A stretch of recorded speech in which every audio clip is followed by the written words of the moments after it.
اینک از قبول گردیدن قانون جمهوری تاجیکستان وابسته به مقام دولتی گرفتن زبان تاجیکی 34 سال و از قبول گردیدن قانون جمهوری تاجیکستان درباره زبان دولتی جمهوری تاجیکستان 14 سال پر شد. در این مرحله زبان تاجیکی همواره با استقلال ملی رشد و کامل گردیده به یک زبان مقتدر و قناعتمند تبدیل یافت و دوباره همان تابش و توان قبلی عالمگیرش را برقرار نمود. بزرگترین دارایی ما و بزرگترین مظهر هستی ملی ما زبان مادری است. زبان مادری ما یک زبان جهانی است.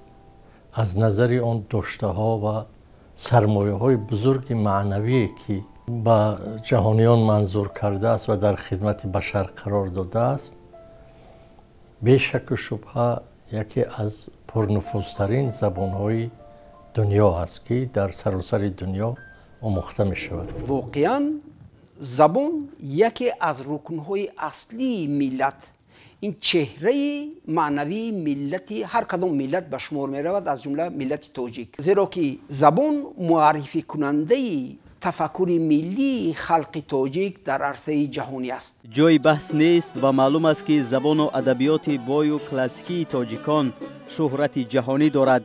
در مسیر تاریخ تا حد 1000 سال زبان تاجیکی زبان دولتی نبود، بلکه زبان تاجیکی زبان کارگزاری، زبان شعر، زبان اثرهای علمی و بدیعی بود. اگر ما با جریان انکشاف زبان تاجیکی در ظرف زیاده از 1000 سال یک نظر اجمالی اندازیم، معلوم می‌گردد که پس از پاشخوری دولت سامانیان که زبان فارسی تاجیکی در مسند دولتی قرار داشت، یعنی یک دوره بود که دوره بلندگی شکوفایی زبان فارسی تاجیکی، یعنی همین دوره دولت سامانیان پاش خورد و تا زمان استقلالیت دولتی به دست آوردن ما در همین پهنای تاریخ زبان تاجیکی ما یک فعالیتش با اون مانند کرده میشد که در همین پهنای تاریخ به طور پراکنده انکشاف یافت. دولت سامانیان پاش خورد و اولین کاری که مثلا قوم‌های غیر تاجیک کردن در سر حاکمیت، اونها کتابخانه‌های ما را به کام آتش پرتافتند.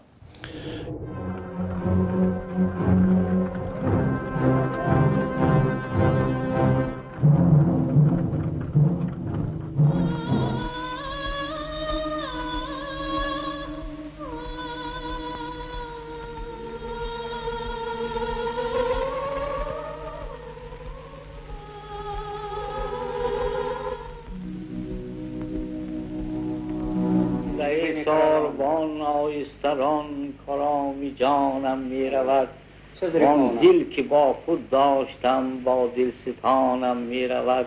فردای قیامت نرم جانی بیاید در سایه سرمت جای تو باشد.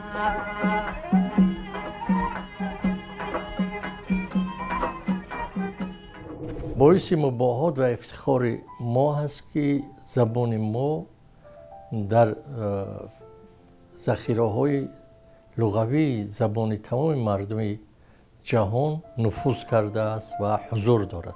با این مناسبت در یک شعر به نام قانون زبان من یک بند به اشاره گفتم که واژه‌های تاجیکی در هر زبان دیگری دنیا قاصد فرهنگ و دانش، پیک اعمارند و آبادی، با فروغ هوش سینایی، با سرشت پاک فرهادی. نقطه مهم و جالب دقت حاجت بیان و ستایش است که زبان تاجیکی در همه دور و ایام زبان دولتی را محافظت کرده آمد. با در نظر داشت چنین شاهکاری بزرگ طی زمان استقلال نیز دولت و حکومت کشور پشتیبان و تکان دهنده زبان ناب و بای و غنی تاجیکی گردید. زبان تاجیکی رشد نمود، تکامل یافت و به یک زبان توانمند در مسندی بلند قرار گرفت. حتی در همین دوره‌های حساسی که خوف نیست شدن دولت و ملت و فرهنگ بود، انا همین زبان تاجیکی ما توانست که ҳамчун як рукни бисёр муҳими фарҳанги миллӣ давлат миллат ва дигар арзишҳои миллиро аз қаъри тариқ то ба имрӯз ҳифз намояд. дар зарфи 32 соли соҳиби истиқлолӣ забони тоҷикии мо ҳамон маснад ҳамон дараҷа ҳамон мартабаеро дарёфт ки қабл аз 1000 сол дар даврони ҳукмронии давлати сомониён дошт. яъне имрӯз забони мо пуштибон дорад ва хушбахтона ана ҳамин дар зарфи 32 сол забони тоҷикии мо мавриди пуштибонии давлат ҳукумат президенти маҳбуби кишвар ва пеш аз ҳама халқу миллати тоҷик қарор дошт ва имрӯз ҳама меъёрҳои истеъмолии забони тоҷикии мо дар сатҳҳои зарурӣ инкишоф ёфтанд. имрӯз забони тоҷикии мо забони илм аст, забони муошират аст, забони коргузорӣ аст, забони публисистӣ аст. яъне дар ҳама самтҳо забони тоҷикии мо имрӯз фаъол аст. забони тоҷикӣ таи умри дарози хеш аз вожаву истилоҳоти мухталиф ва такбироту таъбироти зарифу пурмаъно ғанӣ шуда ба ҳадди волои шевоӣ расида мусалламан дар радифи комилтарин забонҳои бою ғании ҷаҳонӣ қарор гирифт. як забон бояд ки дар тамоми бахшҳои зиндагии ҷомеа ва башар ба авҷи камол ва тавоноӣ ва қудрат бирасад то ин ки шоирон ва нависандагон битавонанд ба он забон адабиёт биёфаранд. барои чӣ дар вақти таъин ва ташхиси ҳуввияти миллатҳо ва ҳамчун ҳуҷҷати истиқлоли онҳо як унсури муҳим адабиёти онҳо баррасӣ мешавад ва адабиёти онҳо ҳамчун шаҳодатнома барои онҳо шаҳодатномаи миллӣ шинохта мешавад. ин ифодакунандаи ҳамин маънӣ аст ки як миллат вақте ки ба камол расид забони модариаш ба камол мерасад ва вақте ки забони модариаш дар ҳама бахшҳои дигар чӣ илмӣ чӣ сиёсӣ чӣ фарҳангӣ чӣ ҳунарӣ чӣ иқтисодӣ ба камол ки расид он вақт ба он забон метавон адабиёт офарид. шахсиятҳои бузурги адабу фарҳанги ниёгонамон дар тӯли асрҳо бо офариниши як силсила осори баргузидаи эҷодӣ ва рисолаҳои гуногуну гаронҳаҷми бадеӣ илмӣ ва таърихӣ тавонистанд забони ноби тоҷикиро эмин дошта чун ганҷи бебаҳо ба мерос гузоштанд. воқеан на ҳар як миллат метавонад 1200 сола забони пешинаи худро сарфан биравад. забони тоҷикӣ баръакс асолати худро ҳиҷ аз даст надода. аз забони модарии оламушуъаро абу абдуллоҳи рудакӣ ҳарф мезанему ифтихор мекунему меболем бадин суфтагӣ тасвир зебоӣ ва равонӣ.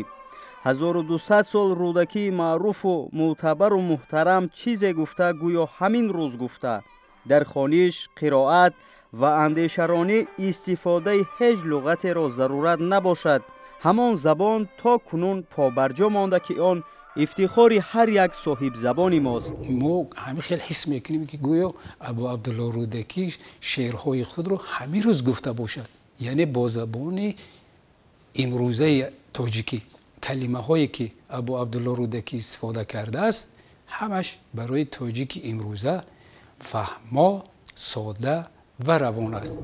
пас аз мунташири нахустин осори пурарзиши устод рудакӣ бо забони форсӣ тоҷикӣ ва дар ҳузури намояндагони қавму қабоилу аҳли дарбор бадоҳатан шеър эҷод кардану пас он қироат намудан исботи ин гуфтаҳост.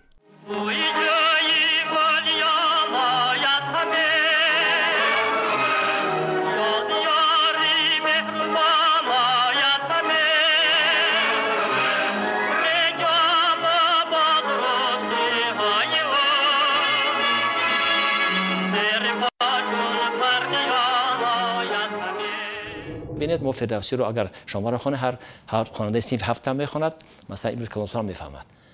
در مثلا بعضی زبان این چیز نیست. اونا مثلا آثار از 17 امروز با مشکلی با لغت میفهمند. زبان ما خوشبختانه از همه مرحله ها سربلندانه گذشت و امروز زبان مردم هم هست و گنجینه ها و سرمایه های بزرگ آن در میان مردم هم به کار می روند و هم در حالت افزایش و رشد و پیشرفت هستند. ما یک نوع رسالت تاریخی بشری هم داریم که این زبان رو حفظ کنیم، رشد دهیم، غنی سازیم. بر سرمایه هایش بیافزاییم و پیش از همه آن رو خوب بیاموزیم و درست به کار بگیریم و کار ببریم. چون زبان عربی در عصر ده از لحاظ سیاسی، تاریخی و ایدئولوژی و مذهبی از پیشتازترین زبانها دانسته میشد، تنها در ردیف آن زبان تاجیکی توانست ایستادگی نماید. خودی شاهنامه فردوسی رو بگیریم که مطلق به زبان تاجیکی، فارسی در این نوشته شده است. در اونجا واژه‌های اقتباسی نهایت محدود هستند. شاید که در جهان دیگر کتابی نباشد که تا این اندازه یک زبان باشد، یعنی زبان پاک نابی یک قومی باشد. اکنون نگاه کنید در همین اثر بزرگ که تمام جنبه های زندگی یک ملت در طول هزاران سال انعکاس شده است، همه به زبان تاجیکی است، به زبان فارسی است. اونجا هم علم است، هم اصطلاحات کامل علمی است، هم پزشکی است، هم ستاره شناسی است، هم نظامی است، هم سیاسی است، هم روانشناسی است، هم جغرافیایی هست، هم مثلا فرهنگ شناسی و انسان شناسی است. یعنی چیزی نیست که بخشی از زندگی انسان استثنا شده باشه که امروز هم ادامه دارد. امروز هم همون علم ها، همون دانش ها، همون فرهنگ در میان همه قوم های دنیا ادامه دارد. این همه به زبان تاجیکی. مثنوی معنوی مولانا همینطور، خمسه نظامی همینطور. خب اون صد و چند هزار شعر بدیل دیلوی همینطور. همه بزرگان ما. زبان علم بخشی از زبان ملی می باشد. علم یک ساحه پژوهندگی و سازندگی انسان در شناخت عالم است و یکی از واسطه های ضروری پیشبرد علم و رسانیدن اطلاعات علمی در جامعه زبان علمی می باشد. بنیاد زبان علمی را باشد واسطه های زبانی زبان ادبی ملی تشکیل می دهد و حتی با نظم ایجاد شدن ده ها رساله های علمی، چهره های ادبی و فرهنگی تاجیک دلیل ردناپذیر زبان علم بودن زبان ناب تاجیکی است. فکر است که زبان ما خاصی شعر و ادبیات است، ولی ادبیات خودش چی است؟ ادبیات بازآفرینی واقعیت های زندگی است. با زبان ادبی ما، با زبان شعر ما رساله های علمی نوشته شده است. ما چندین رساله تیپ داریم که به نظم نوشته شدند. ما چندین رساله های اخلاقی داریم، علم اخلاق، هم تو اخلاقی عمومی نه، علمی اخلاقی داریم که به زبان خودمون نوشته شده است. ما چندین رساله های استتیک درباره استتیکا، درباره آداب، درباره طب، درباره اقتصاد، درباره حتی علم های دقیق ریاضی داریم که به زبان شعر نوشته شدند، به نظم نوشته شدند. خب درباره اون چیزهایی که کتاب‌های دینی در آموزش مسائل فقهی، شرعی با نظم و شعر نوشته شدند حد و حساب ندارد. تاریخنامه ها داریم که به نظم نوشته شده است. کتاب‌های علمی تاریخی بنابراین چیزی مشترک بین ادبیات و علم هستند. کتاب‌های صرف علمی داریم که به شعر نوشته شدند. یعنی در زبان ما مرزی میان علم و ادبیات برداشته شده است، با هم آمیخته شدند. انشا شدن یک قطار اثرهای بی‌زوال شیخ الرئیس ابوعلی ابن سینا بازگوی آن است که زبان تاجیکی در گذشته دور تاریخ نیز تاب و توان افاده وسایط علمی را داشته است و این ارزش تا کنون جایگزین می باشد. درباره ابن سینا اولین کسی است که از سالهای پیش از جنگی استاد عینی اثر آفرید و یکمین بار او در همین اثرش اثبات کرد که دانشنامه به زبان تاجیکی امروزه نوشته شده است، به زبان تاجیکی امروزه، و او با واسطه آوردن دهها کلمه های اصطلاح های فیلسوفی اثبات میکند که ابن سینا نه فقط زبان ادبی تاجیکی را خوب میدانست، زبان ادبی علمی را، زبان فیلسوفی را، زبان طبی را اعلی میدانست با عینی در همون کتاب خودش شیخ رئیس ابوالعلی ابن سینا همین رو اثبات میکند. شرم کنید امیر، این کردارتان از کرداری رازانانم بدتر است. سربازان شما مردم را غارت میکنند، خونی ناحق میریزند. اقلا از لعنت نسل‌های آینده اندیشه کنید. اگر چنین کتابخانه ای از این محو شود، نسل‌های آینده تا قیامت از شما دامنگیر خواهند بود. برای این گفتارت من تو را سر از تن جدا میکردم، اما جسارت تو به من پسند آمد. در عصر 13-14 حتی تا هندوستان و این طرف تا چین و ماچین رفت و زبان فارسی تاجیکی ما در همین عصرها حتی به حیث زبان بین المللی اعتراف شدگی است در سرچشمه‌های علمی. بدتر نیز سلوار وارد شدن واژه‌های عربی اساس در زبان تاجیکی از عصر 17 بیشتر به نظر می‌رسند. این تمایل یک اندازه زبان را مشکل فهم کرد. در این دوره جریان عربی شوی زبان‌های دیگر بود که آن تحت تأثیر خلافت قرار داشت. نتیجهش همین است که امروز در ذخیره لغوی زبان تاجیکی از نیست زیادی ترکیب لغوی زبان ما رو عنصرهای لغوی زبان‌های دیگر تشکیل میده. ببینید که نزدیک 40% تنها کلمه‌های اقتباسی عربی هستند. من کلمه‌های مثلا اقتباسی ترکی و مغولیز، روسی و اروپایی رو صرف نظر میکنم. نظمی ما بسیار تازه است. آثار نظمی کلمه‌های عربی کمتر به چشم میرسد، ولی در آثار نثری کلمه‌های عربی بیشتر استفاده شدند که البته تأثیر آنها در زبان ما هست. زبانی رو که از زبان دیگر تأثیر نپذیرفته است، این زبان قومی متمدن باشد، شکل صورت خطی داشته باشد، تقریبا وجود ندارد. تمام زبان‌ها در مراحل گوناگون انکشاف خود از زبان به هر صورت بهره برداری کردند. زبان در عهد دولتداری منقطعی نیست هیچ شکل نگرفت، ولی تمام کارگزاری به تعبیر استاد عینی با زبان فارسی تاجیکی صورت می‌گرفت. صدرالدین عینی این زبان ما رو چنان می‌دانیم با اثرهای خودش، با مقاله‌های خودش زبان تاجیکی رو از کلمه‌های بیگانه آزاد کرد. کسی که خلق را مشهور گردید، نخستین بار سیر از نور گردید. وطن از جهل و تاریکی شد آزاد، به عینی شأن و شهرت ها فرستاد. خودی استاد مشعل شد علو شد، چراغی مردم دنیای نو شد. اگر حفظ و پشتیبانی زبان را در شناخت شخصیت‌های ایجادی دیده برایم، معلوم می‌گردد که نقش و جایگاه استاد عینی از پیشگام‌ترین نماینده ادبیات معاصر تاجیک بارز و بزرگ است. صدرالدین عینی شروع از ابتدای فعالیت ایجادی به مسائل عمده و بخش‌های گوناگون زبان تاجیکی نظر نیک ظاهر می‌نمود. همین است که شاهکاری و قهرمانی‌های بی‌مثل استاد عینی از جانب دولت و حکومت و زبانشناسان بعدی همیشه نیک ارزیابی می‌گردد. استادان بزرگ سخن استاد صدرالدین عینی، ابوالقاسم لاهوتی و در بعداً سالهای بعدی استاد ترسونزاده زبان ادبی تاجیکی را که پایه‌اش را گذاشتند، البته به نقش آنها هیچ است. یعنی در همه دور زمانها نقش شخصیت‌های بزرگ ادبی و فرهنگی در رشد زبان، تکامل زبان همیشه سازگار است. اصلا مردم زبان و تاریخ و فرهنگ را از صحفه مطبوعات دوری می آموزند و زبان واسطه‌های اخبار عامه این زبان عامه است و هر اشکالی در آن درج گردید آن زود به ذهن خواننده‌اش راه می‌یابد. به تعبیر استاد صدرالدین عینی، ذاتاً خطای زبانی بیماری گذرنده است.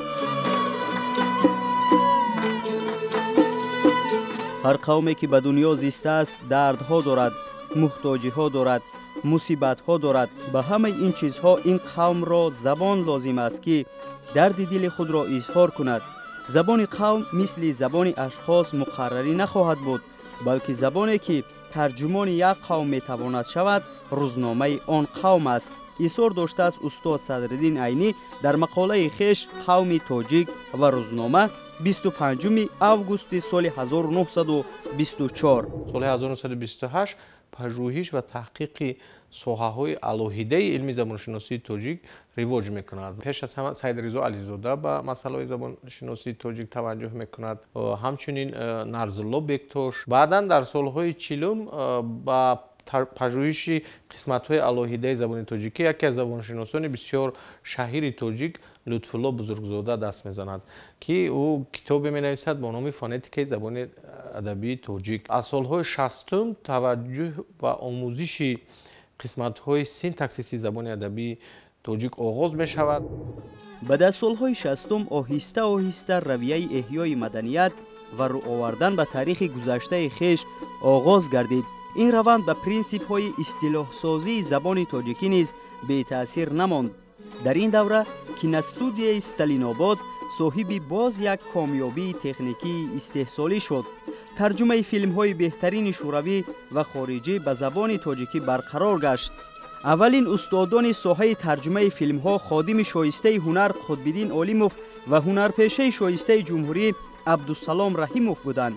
به زبان تاجیکی ترجمه شدن اثرهای سینمای بزرگ جهانی ماهیت بزرگ فرهنگی و اجتماعی و سیاسی داشت. سال تا سال کارگردان‌های دوبلیاژ و هنرپیشگان مهارت خود را در این ساحه خیلی مهم صیقل می‌دادند. در همه دانشگاه‌های و پژوهشگاه‌های مهم جهان بخشی هست که به آموزش زبان ما و آموزش این ذخیره‌ها سر و کار دارد و این زبان رو به این خاطر می آموزد.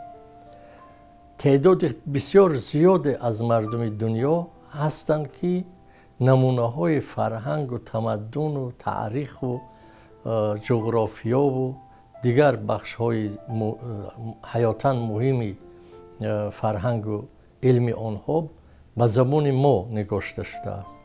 از این نظر هم آنها نیازمندند که این زبان را بیاموزند تا اینکه با گذشته خود آشنا شوند. بنابراین با اعتقاد و اعتماد تمام میتوان گفت که این یکی از زبانهای پرنفوذ و مؤثر جهانی است و ما رسالت تاریخی و نه تنها ملی بلکه بشری آن را داریم که این زبان را به بهترین وجه به بهترین نوع حفظ کنیم و گسترش بدهیم. آخر سالهای 80 و اول سالهای 90 در تاریخ فرهنگ تاجیک دوره تحولات فرهنگ محسوب می شود. اولین بار در تاریخ مردم آسیای میانه ملت تاجیک، حکومت تاجیکستان زبان ملی خود را زبان دولتی اعلان نمود.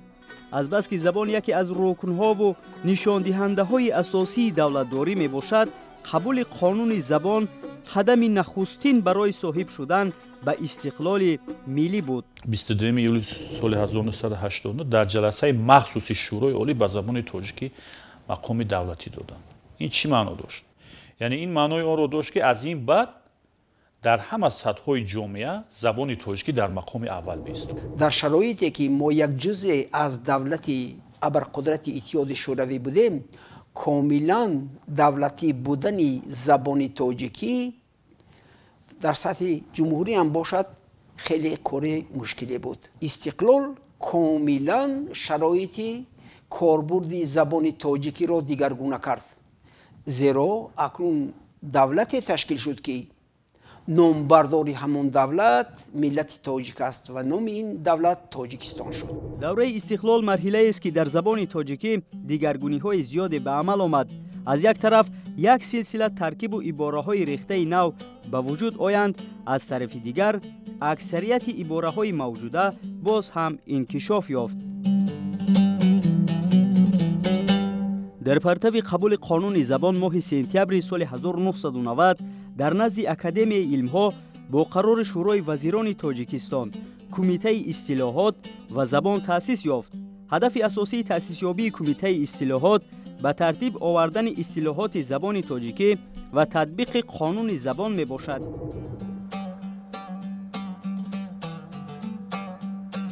پژوهشگاه زبان و ادبیات به نام ابو عبدالله رودکی اکادمی ملی علم‌های تاجیکستان است یکی از مرکزهای بزرگ علمی کشور حساب می‌یابد. محض در زمان صاحب استقلالی کشور اینستیتوت مذکور به فناوری‌های زیاد نائل گردیده، پژوهندگان آن در بخش آموزش، تحقیق و بررسی علم زبانشناسی تاجیک عمل‌های گسترده را به سامان رسانیدند. یکی از مقصدهای اساسی این اینستیتوت پیش از همه تبلیغ زبان تاجیکی است. تهیه فرهنگ‌های تفسیری، فرهنگ‌های دوزبانه و سه‌زبانه. دیگرش تهیه کتاب‌های گراماتیکی اکادمیکی، یعنی اینجا تحقیق میشوند. یک لابراتوری زنده زبانشناسی زبان‌های شرقی حساب می‌یابد. یک سلسله فرهنگ‌های روی کار آمدند که در بین آنها میتوان از فرهنگ تاجیکی انگلیسی و انگلیسی تاجیکی پرمونا جمشیدوف، از فرهنگ انگلیسی تاجیکی محمد نظرов و اینچنین کتاب‌های دیگر، فرهنگ‌های دیگر نیز نام برد.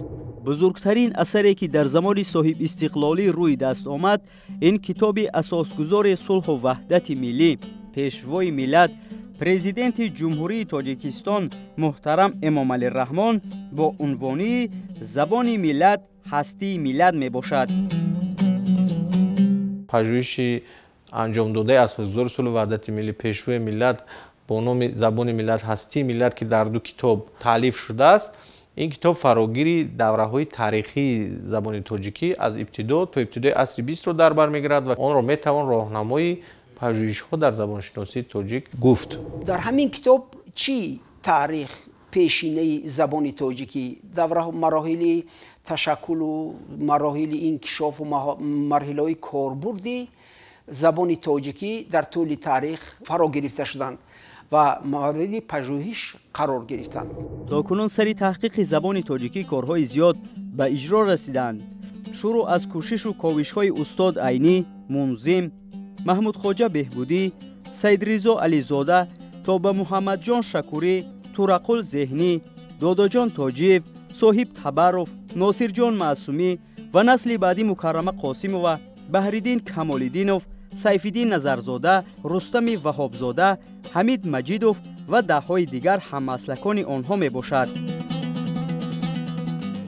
مکرمه نبی‌یونا قاسم و بودند که دوره اولی پژوهشی آنها جمله ساده در عصر 11 بود. سالهای آخری فعالیتشون بیشتر به تاریخ زبان توجه کرده بودند و اینچنین دادا جان توجیویچ یکی از شخصیت‌های بسیار مشهور در ساحه زبانشناسی بودند که بیشتر توجهشون به جمله مرکب تابع بود.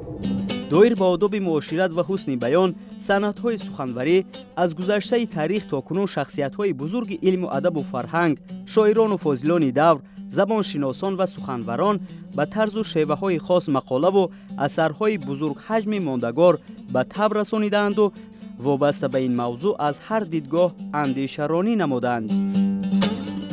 غلط‌های زیادی در نوشتار و گفتار ما راه می‌یابد و ضعفی اون امکاناتی واژه سازی، زبان آفرینی احساس می شود بعضا.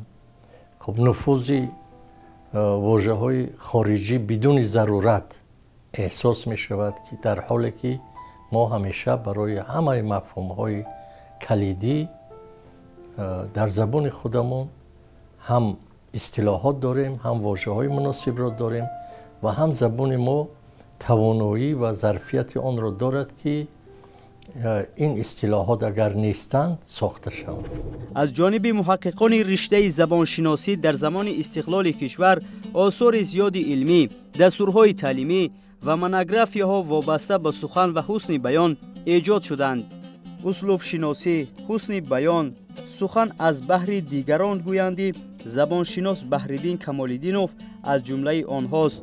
اثرهای فوندامنتالی روی کار آمدند که درباره تاریخ زبان تاجیکی، درباره دوره‌های تحول و تشکل آن، درباره انکشاف زبان تاجیکی، کاربرد زبان تاجیکی، در آنها معلوماتی خیلی مفصل داده می شود. دایر به دیگر جنبه‌های سخنوری تورقل ذهنی، خدای شریفزاده، حمید مجیدوف تحقیقات سودمند دارند. یکی از اثرهای مهم و مبرمی که خواندن و در عمل تطبیق نمودن آن وظیفه جانی هر یک سخنور و ایجادکار می باشد، صنعت سخن تورقل ذهنی می باشد. مؤلف در این کتاب عقیده های تمام سخنشناسان کلاسیکان را جمع آوری نموده، دایر به مهمیت صنعت های بدیعی که در شعر کلاسیک و معاصر تاجیک استفاده شدند تحقیقات برده است. سهم زبانشناس حمید مجیدوف نیز در رشد و رونق سخنشناسی و شناخت صنعت سخن و حسن بیان خیلی چشمرس می باشد. خدمت شایسته شکوری خیلی زیاد است. شادروان خزکرشوف، شادروان حمید مجیدوف، هم در ساحه کاربست زبان و هم در پژوهش و معاینه کردن ویژگی‌های دستوری و صوتی و لغوی زبان کار شایسته انجام دادند و سلسله اثراشون چاپ شده، دسترسی خواننده شد. آموزش و بررسی زبان تاجیکی و سخنشناسی و حسن بیان میان پژوهندگان این علمی ناب یکی از مسئله‌های مهم ساحه می باشد. قضیه مهم و مبرم و مورد توجه پژوهندگان نسل معاصر تاجیک نیز به ویژه زبانشناسان موضوع و مسئله‌های ذیل بوده است. درست است که زبان تاجیکی ما زبان سه لهجه است. زبانی هست که شیوه و گویش‌هاش خیلی زیاد هستند. این بویگری زبان است، از این چیز ترسیدن هراسیدن در کار نیست. فقط در سطح‌های در کاری در همون موقع‌های ضروری ما باید رعایت زبان ادبی گفتاری رو تامین کرده باشیم. مسئله‌های زبانشناسی یعنی مسئله‌هایی که به واسطه بحث طلب هستند، پژوهش رو طلب میکنن، آنها را باید پژوهشگران تحقیق کنند. اما کاربرد زبان یعنی موردهای استفاده آن را هر یک صاحب زبان موظف است که معیارهای زبان ادبی را رعایت کند. سخن را اصلا باید زبانشناس شناسد. درست؟ چون که در آنجا کار کرده از کاربست واحدهای صوتی تا کاربست واحدهای لغوی، بعد کاربست مثلا واحدهای صرفی نوی زبان و کاربست درست اسلوبی اینها واسط به سخنشناس و به زبانشناس. پدیده منفی دیگر که آن میتواند من بعد به اصالت زبان تاجیکی لکنت وارد سازد، این همه روزه به وسیله سامانه‌های اجتماعی در بحث‌های زبانی وابسته به زبان و نام آن نوبسته از تخصص و کار و پیشه اشتراک داشتن نفران کسب و کار گوناگون عموما صاحب زبانان ما است. من جایی نوشتم که کسی ادعا میکند که زبان، آموختن زبان و خدمت به زبان تنها کار متخصصان زبان شناس هست، سخت اشتباه میکند. همه چیز در زبان است و کسی که زبان رو نمیداند هیچ چیز رو نمیداند.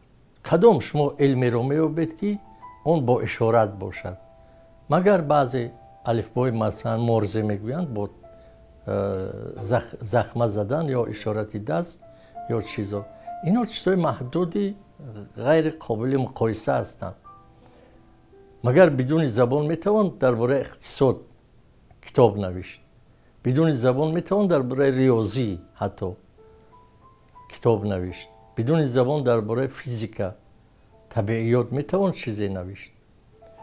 همه چیز دانش در زبان است.